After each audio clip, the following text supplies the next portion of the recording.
Hello and welcome to week 7.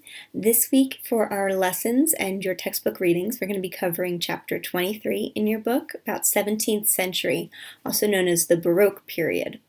One thing that you'll notice that is different this week is that we do not have a discussion. So right off the bat, I want to address that. We don't have a discussion this week because we have our midterm this week. So I didn't want to overload with too many assignments. The midterm will consist of 2 basic parts, and you should read the midterm exam introduction before attempting either of the 2 sections. The midterm exam introduction explains the instructions. Essentially, and you'll read about this, the first part is multiple choice, and that will evaluate your understanding of the terms, the homework terms that you guys have been defining in your Quizlet cards.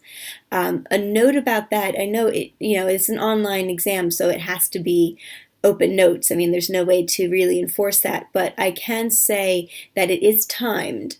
It is timed to be approximately a minute per question. So that is not enough time to look a question up in the book or try to look it up online. No, don't do that. It is enough time if you have all the notes handy where you can look it up really quick if you have the basic material.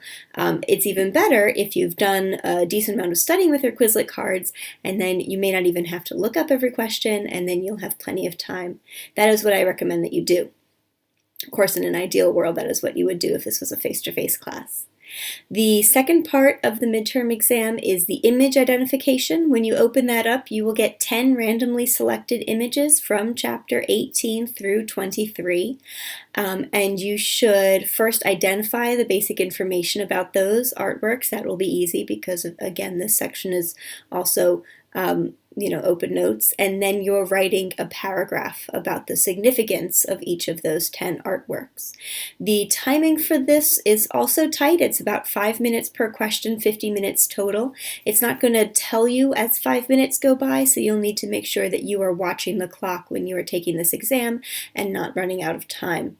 Please note, and I ask you to verify this at the beginning of the exam, I am looking for original content. So for that paragraph submission that you're making, I do not want copy and pasted anything off of the internet, even from our lessons. I want you to include the information from our lessons, but put them in your own words, synthesize it in a way.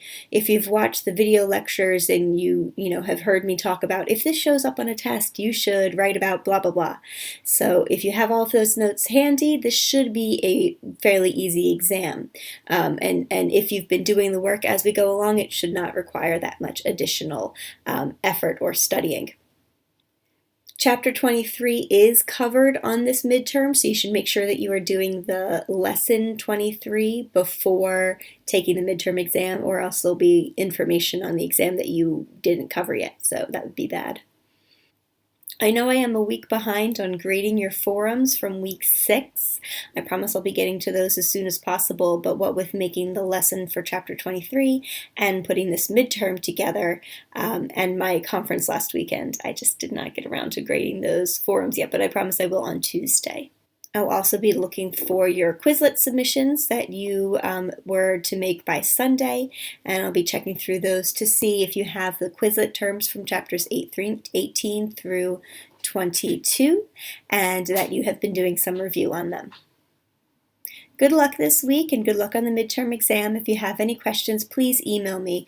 Really quickly, I noticed that some people are putting comments for their submissions about other information that they want to hear from me.